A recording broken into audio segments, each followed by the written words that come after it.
Alright guys, so let me preface this video with me just saying there is no specific one way to shoot for Vogue. This particular photo that we're going to look at, it's not this one, but as you can see it's actually on the Vogue Italia. It's not the actual magazine, so it's just Vogue Italia website.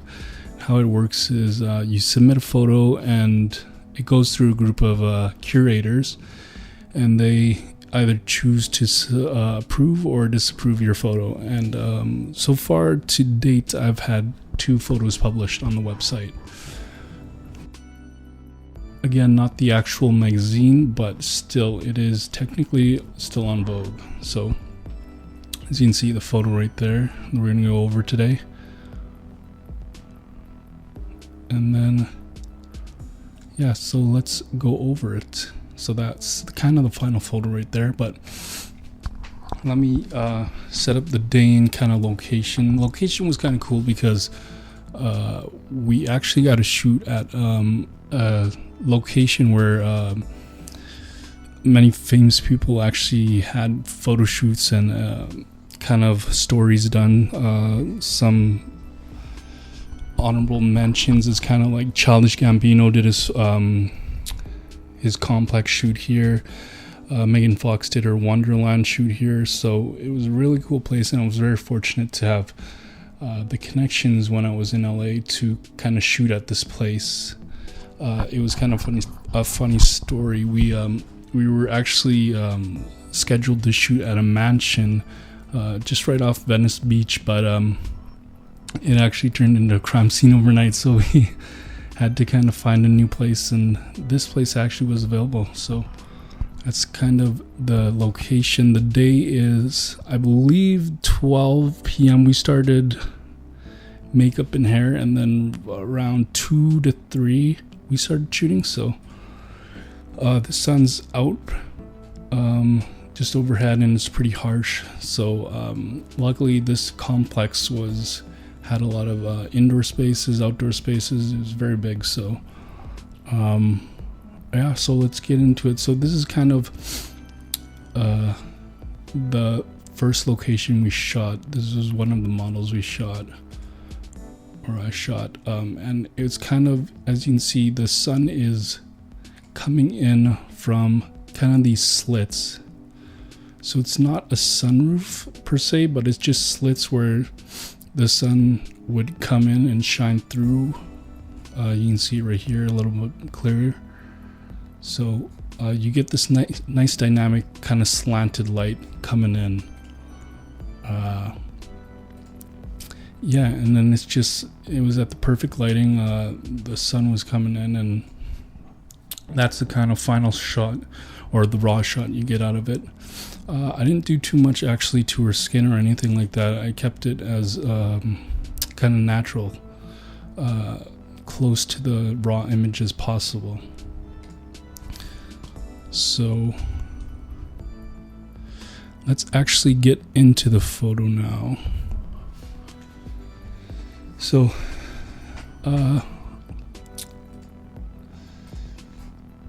as you see all these layers here, let's turn them off one by one. So the first layer is basically just neutralizing the orange tones, kind of making a more neutral and more truer tone to her skin color and the day that was ahead of us. Added some hue and saturation just to control the intensity of it. So as you can see, like, I could control the saturation, just that one photo filter layer. It's at a blue. Density is around 25, not too harsh or not too strong. So the exposure there is kind of just to balance everything out and flatten the image, bring out the shadows more, bring out the midtones more, so it's not just a complete darkness on her actual skin.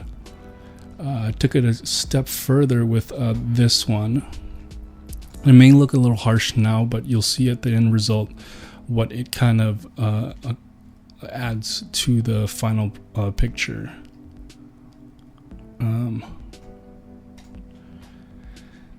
This one is just a simple black and white filter.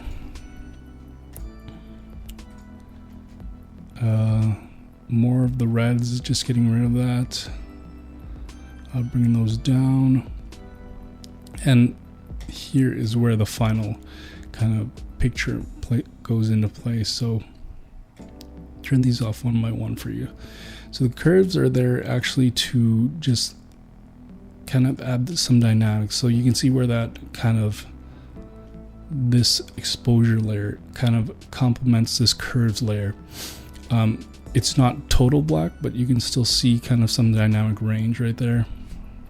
If you turn up all the intensity on your computer screen, the gradient is actually there, so it brings out more of kind of this side. So I'll show you what I'm talking about.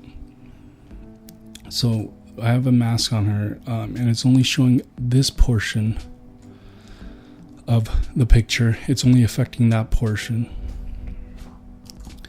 So the hue and saturation, or the gradient map, is basically there to, and you can play around with these. You can add that, just add some flare, or even just add some kind of like bring out some more, or add some dynamic range into her kind of cheekbones and stuff like that. And it just, as you can see, it adds to the kind of like final picture. Honestly, by the way I shoot today, I would have gone for something like this. I feel like this older process I've been going through is more filter based, and I kind of want to stay sure, but that's just my evolution of shooting and editing. But for this one, it's just basically a purple to orange kind of gradient, and that complemented the light coming in. But as you can see, if you change these, kind of affects that. You can see where it affects it. And some of the colors blend in like that. Blends in. That kind of blends in. Yeah, and just changing that. But the hue and saturation is there to also control this filter. So as you can see, that's controlling that. So this technique was a modified version of a photographer's technique, Charles Lusama. He's down in LA, and he's the one who actually set up this whole workshop and everything like that. I was able to learn a lot from him. It's definitely, I do not shoot like this nowadays. My style and editing process has changed quite a bit. But as you can see from the histogram, I tried to stay, or not to bring the blacks and whites to the full ends of their respective spectrums. So as you can see, they're kind of, there's a gap between the ends. So none of this is absolute dark or absolute white. Other than that, that's kind of the final photo. My older style of shooting and editing, I wanted to mimic kind of have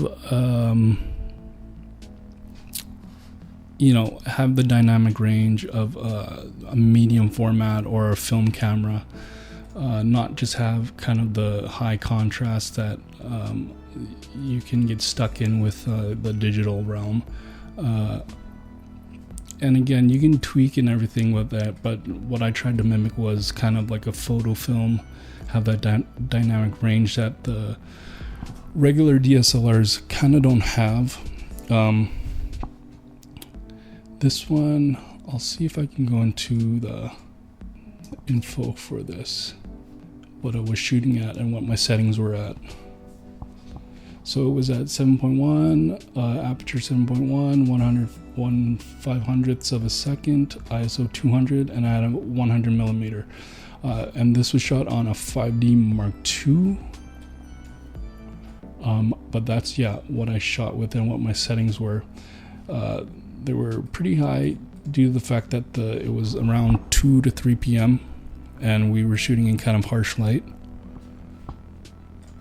But other than that, yeah, that's the final result, and that's what got published. Matthew Vin was, I originally came with that name, but I just changed it to Matthew Vin. And yeah, that's basically the photo breakdown of my first published Vogue Italia photo. So yeah, so if you guys liked this video, please make sure to subscribe, like, and share this video.